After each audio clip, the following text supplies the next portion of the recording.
Hi, this is Galit Goldfarb and welcome to my videos. Today I'll be talking about the best food combining principles and why they are so. We all know about how specific foods can provide many health benefits, and there is much research about food combining. And in fact, food combining was my very first interest when I came into the field of nutrition at the age of 15. I then went to a local library to find the different digestive times of proteins, fruits, and starches. At the age of 15, I understood that perhaps improper food combinations might lead to weight gain, indigestion, gas, and bloating. But is this really true? Well, when examining human evolution and taking a look at ancient human eating habits, we see that raw foods were eaten at the place and the time they were gathered in nature. This, in and of itself, led to good food combining. Later, when humans could control fire and cooking was introduced, foods that were gathered could be cooked together with other foods gathered from different places at different times. Also, older foods could be consumed without the fear of contamination. The heat would just kill off most of the available parasites in meat, for example. But in general, foods were consumed the same day that they were gathered or hunted and were from the same area. Ancient humans ate what grew in the space that they were in at the time, and the foods that grew together were naturally very good when combined together for eating.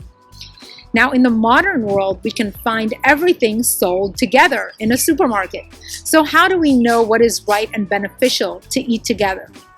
Well, here are very basic principles of food combining. It is not difficult. It is very, very simple. Number one, and the most important, is that fruit should be eaten alone.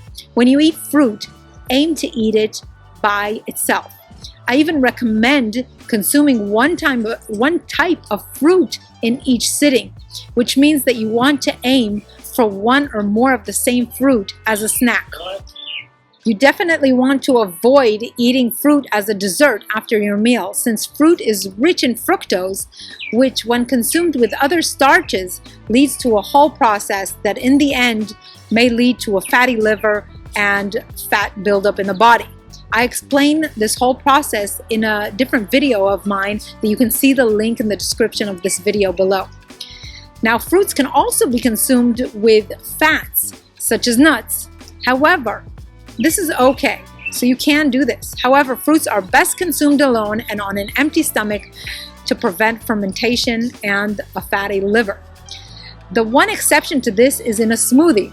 The reason for this is that when you blend all of the ingredients of the smoothie together, all of the products get broken down into simple sugars, making their digestive time similar.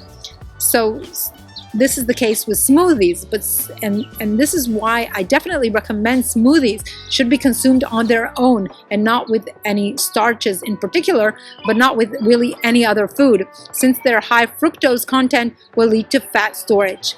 Overall, I don't recommend drinking smoothies very often.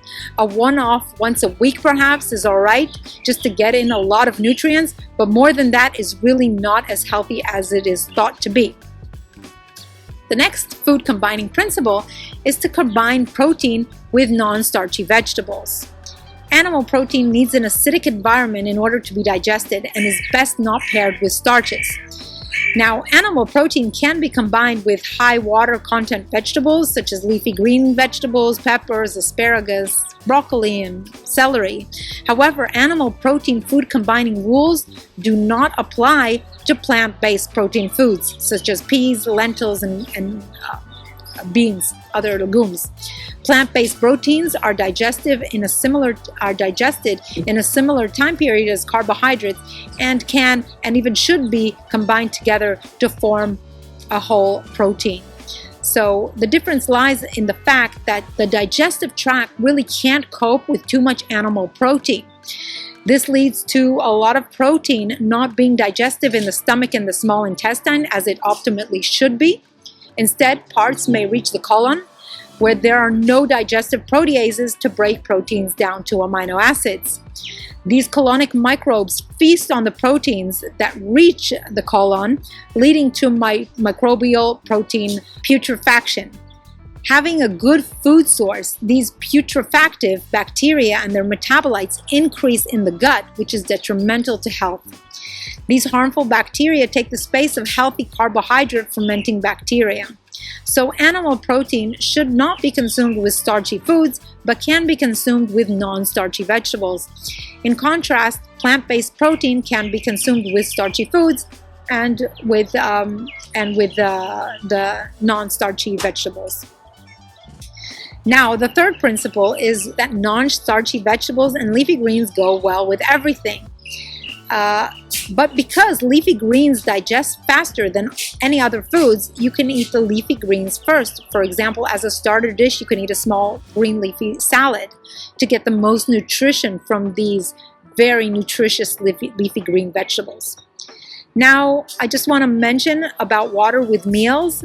I have heard many people suggesting that people should avoid drinking water with meals since liquid can dilute your digestive fluids and slow down digestion.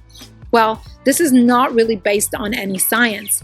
Research has shown that consuming water with meals reduces actually the risk for esophageal cancer, and drinking water can also aid digestion. And it helps also enzymes break down foods so that the body can absorb the nutrients. Water also prevents constipation, and you can drink water while eating foods. But I actually would aim to focus on getting your nutrients from foods during the meal and in between meals to get sufficient hydration. Now, the last food combining principle is regarding herbs, spices, and a dash of citrus fruits. Well, herbs and spices like garlic, ginger, turmeric, curry powder, mustard, and a dash of lemon or lime are considered neutral. They make proper food combinations with fruits, starches, proteins, and healthy fats. So any herb or spice can be used to elevate your favorite recipe. I love to use them. So to summarize, meals with fewer ingredients digest best. If you ever forget any of these food combining rules, take the minimalistic path and just consume small meals with minimal ingredients and vary your ingredients throughout the week or the day, but not inside the meal. This is how our bodies were used to functioning for millennia, even much more before cooking began, and this is how we can consume and receive the best nutritional value from our meals. So I hope you liked this video. If you did, give it a thumbs up. If you like this content, please subscribe to my channel. I upload content practically every single day, health and wellness videos once a week. You can also visit my website at theguerrilladiet.com, where I have lots of programs, books, and anything to help you reach the body and health and life that you deserve. Thank you very much for joining me.